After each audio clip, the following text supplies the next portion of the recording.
I couldn't fathom getting to the place where I'm in now, where I'm excited and happy. Like, I was just so crushed. And I just felt all this grief over this little girl that I had been picturing my whole life. And I was just in such a dark place. So with that being said, here are kind of my tips for how to get over gender disappointment.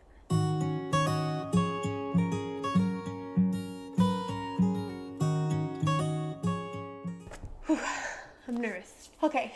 Hey guys, welcome back to my channel, or if you're new here, welcome to my channel for the first time. My name is Megan. I'm 17 weeks pregnant with a little baby boy. It's my husband and I's first baby, and we're so excited. But the pregnancy journey hasn't all been sunshine and roses, and that is what I'm going to talk about today.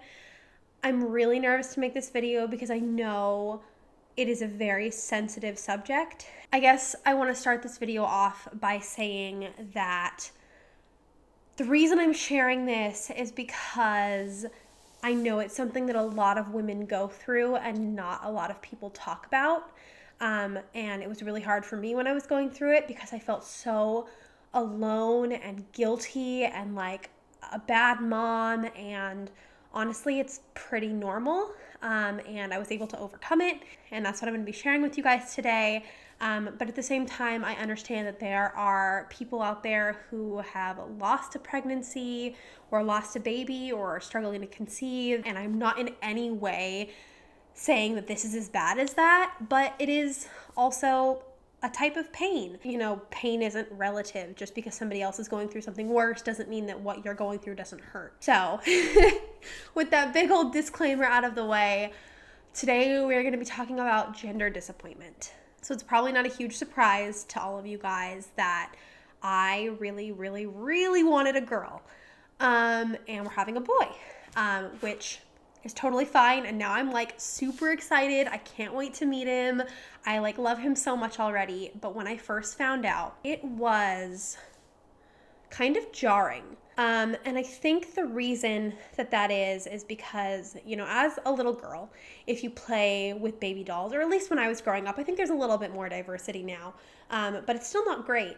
If you play with dolls, all of your baby dolls are girls. And I think I was really into dolls as a little girl. And I think that kind of gave me the expectation, like subconsciously in the back of my head, that like when I had a baby, it was going to be a girl. And so logically, I knew that it could be a boy or a girl. You know, we had some names that we liked for both sides. I obviously like went and did the blood test to find out. So like I knew that it could be a boy, but emotionally, I think I started thinking of the baby as a girl as soon as I found out I was pregnant, and I didn't even realize it. And so when I found out it was a boy, it was just really, I don't know, it took me by surprise, and I felt really disconnected from my pregnancy all of a sudden. So I'm in a much better headspace now. But just to give you some background on kind of what it was like, I want to read you the entry that I wrote in my little pregnancy journal right after, like, the worst of it. And then I will go into some tips on how I kind of beat it and the practical things that I did to get myself used to the idea and excited about the idea, and to where I am now, where I'm just so thrilled, and like the sadness that I felt is totally gone. So this was like the very end of the first trimester. I found out the gender of our baby at just over 9 weeks. And I was sad for a few days. I cried a lot when I found out, which I felt so guilty about, and I still feel like guilty even thinking about it. And I just felt so ungrateful and so terrible. And then about a week after, I was like kind of okay. And then when we had it confirmed by the doctor, I kind of like took another dip again and was really sad for another like 3 or 4 days. So this is what I wrote about it. I have really struggled with gender disappointment since finding out we're having a boy. I knew I wanted a girl, but I didn't know exactly how strong my preference was. When we found out the baby was a boy, I felt a sense of loss, even grief, over my lost daughter. I felt like she had been replaced by a stranger, even though logically I knew that I was carrying the same baby the whole time, and I suddenly felt really disconnected from my pregnancy. I cried a lot the first few days, and then spiraled into depression as I allowed all of the other negative thoughts that I had about my pregnancy, not being ready, losing my youth, not getting to travel, losing my identity, my marriage changing, etc. that I had not allowed myself to think bubble to the surface. I finally started feeling better after our 12-week ultrasound when we saw him move, because that's our baby. I'm in counseling and feel 95% better now. I'm excited to meet our little man, and I just hope for a girl on the second go around. So that's a lot. I know a lot of people are probably judging me, but I want this to be really raw and honest, because one of the biggest things that helped me get through it was reading other women's stories of what they were going through, and knowing that I wasn't alone, and that it's a super normal thing to feel, and it doesn't make you a bad mom, and it doesn't mean you're not going to love your kid. It's just a huge perspective shift. So with that being said, here are kind of my tips for how to get over gender disappointment. I think because of my unconscious bias towards having a girl, I had followed a lot of influencers who had little girls. And because of that, and because we're in social media so much of the time, I didn't really have a good idea of what life could look like with a little boy. And I didn't have a good representation of that to look up to. And so one of the first things that I did was to follow a lot of influencers who had baby boys or like two boys, because it helped me to kind of see the same idealized version of being a boy mom that I had seen of being a girl mom through all of the influencers that I was following before. I'll leave some of my favorite recommendations in the description below, but those ladies really, really helped me and helped me start imagining life with our little man, and I'm so excited now. Like I mentioned in this, one of the biggest moments for me to kind of like snap out of it was going to our 12-week ultrasound. So we did a 12-week ultrasound where they do the nuchal translucency scan, and that was the first time I had seen him like move around. And I actually had my husband take a video of it with his phone, because they let us do that. And I don't know, something about seeing him move was like, that's our baby. Like it's not a concept, like that is a real human being, like that I'm growing inside of me. And so then whenever I would get a little bit bummed, or I would go to the store and see girl clothes and get kind of sad or whatever, I would pull up the video and it's like, that's my son, like nothing else matters. Sorry, the bunnies are being loud back there. So I would say, if you can, definitely take a video of your ultrasound so you can look back on it and kind of just be reminded of the little baby that you're growing. Another thing that I did to kind of help ease the gender disappointment was to shop for boy clothes. I felt like, this is so silly, but because I had spent years and years and years being like, oh, that's so cute, over all of the girl clothes and not really any of the boy clothes, I didn't really know what was out there or what could fit my style. And I felt like, all boy clothes were just rocket ships and dinosaurs and lime green and orange, and like I was not into that. So I actually took some time to go and shop for some boy clothes. I'll link some of my favorite things down below. One of the places I really liked is Zara. I do thrifting a lot, Poshmark, but starting to build that wardrobe was just a fun way to kind of connect with him and get re-engaged in this process that I had become kind of disconnected from. So kind of on the same note, another thing that I did was to start designing his nursery. Again, I feel like one of the biggest triggers for me when I was feeling, kind of blue about not having a girl was seeing like girl nursery things, because in my head I had this vision of, what it was going to look like. And these are all little, silly things, but I think it goes kind of deeper than that, because it's your connection to the child that you thought you were going to have. And obviously this goes both ways with gender. I know a lot of women want boys and then find out they're having girls. So same thing. But you picture a certain kind of life. And I don't know, just being able to get excited again about what it could be like, and like get excited about designing a nursery. Like that's a fun part of being pregnant. It just helps you reframe what your life is going to look like and get you excited again. So that was a big thing for me. We're doing kind of like a boho California inspired nursery. So a lot of like neutral warm tones and driftwood and pampas grass and like the whole thing. So that was really fun, and it helped me kind of pivot from what I'm missing out on to look at this cool thing I get to do. Another thing that really, really helped me kind of beat gender disappointment was naming our baby. So we have a name for him already.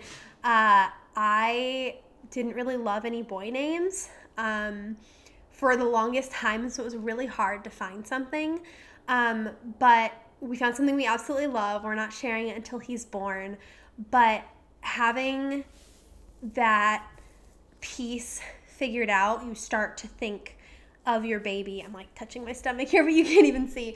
You start to think of your baby as a person, and like you have this name that you can call them by when you're thinking about them or talking about them with your spouse, and it just makes it more real. It made me feel really connected to him, and I don't know, I keep saying just excited, but yeah, it just, that was the big thing for me, is I felt this deep, deep sense of grief, which was so weird, and then I felt so guilty about feeling that way. And I felt like I was going to be a bad mom, and I felt like, trying to collect all my thoughts here, I just felt really ungrateful. I'm like, sorry. I just feel so, it was a lot. It was a lot. It just was a terrible experience because I was disappointed, and I felt like I wasn't allowed to be disappointed, and then I felt guilty, and I felt like a bad person, and I felt like people were going to judge me, and at the same time, like, I felt the need to make this video so that other people feel a little bit less alone. So yeah, anyways, back to the name. It just helped me visualize him as more of a concrete person, and not just like this concept of this thing that was happening. One of the most helpful things that I did was to seek out and read stories and comments in forums of other women going through or who had gone through the same thing. People are so open, and there is some nastiness out there. You gotta kind of block that noise out and realize that what you're going through is valid, and you're trying to be the best mom that you can by trying to work through it. But reading stories of other women who were so open about, in some cases, just like gut-wrenching pain that they were going through, it helped me to feel so much less alone, which I think is a huge, huge deal because it's not really talked about a lot. And I understand the fear and where that comes from. I think there's a fear of judgment. I think there's also a fear that the baby, you know, could see or hear about it in the future and then feel like they're not loved for who they are. I don't know. Reading the worst stories was the best for me because I couldn't fathom getting to the place where I'm in now, where I'm excited and happy. Like, I was just so crushed, and I just felt lost, and like I didn't know how to, you know, be a boy mom, and if I would even like it, which is, you know, selfish, but you know, it's your life. It's a thing that you have to think about. Obviously, you want to enjoy your life. And I just felt all this grief over this little girl that I had been picturing my whole life. And I was just in such a dark place that I couldn't fathom getting to where I was now. But hearing about other people who had also felt that way and had gotten through it, when they shared their stories in detail, that was really, really helpful. Then the last thing that I did and still do is to talk to my baby. And when I started doing this at like 14 weeks or whatever, he couldn't hear me. He can now, which is exciting. He can hear my voice, but I think it's more for you. Again, it's hard to describe, but that feeling of being able to connect to your baby and see them as your baby, because when you're pregnant, especially in the beginning, like, you don't look that different. It's like, you know, this crazy thing is happening and you feel like crap, but there's no proof. There's no physical, like, you can't see it and you can't feel it.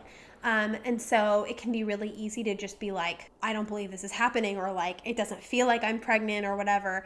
And taking the intentional time to really connect with your baby, even doing meditation. There are like pregnancy specific meditations you can do. Was really good for connecting with my body, connecting with my baby, and kind of getting back into a healthy headspace. So I think that is it. I hope that this video was helpful for you. I'm sorry, I know it was probably kind of rambly. It's still something that I don't exactly know how to voice. I'm trying to be as authentic and raw as I can and block out the voice in my head that is terrified of people being super mean to me on the internet. Because, you know, that's the internet.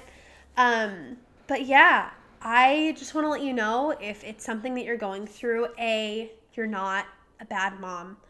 It's normal. It's a thing that a lot of people experience, like a lot, and get through. And, you know, no matter what your journey looks like, as long as you love your baby, at the end of the day, like, that's what matters. Like, that's it. That's the most important thing. So however you get there, even if the beginning of the journey is ugly, like, take care of yourself. Do whatever you can to be kind to yourself. And cut yourself some slack, because pregnancy is already such an incredibly difficult thing. Your hormones are everywhere. Your emotions are everywhere. You're already going through a lot. So cut yourself some slack. I hope that you guys enjoyed this video. If you did, make sure to give it a thumbs up. And if you're pregnant or you're a mom and you're expecting and you want to see more family style stuff on YouTube, make sure you subscribe to my channel. Our little one is due at the end of June, and I can't wait to meet him and then to introduce him to all of you guys. I hope that wherever you are, you have a really, really great rest of your day, and I will see you all in my next video. Bye!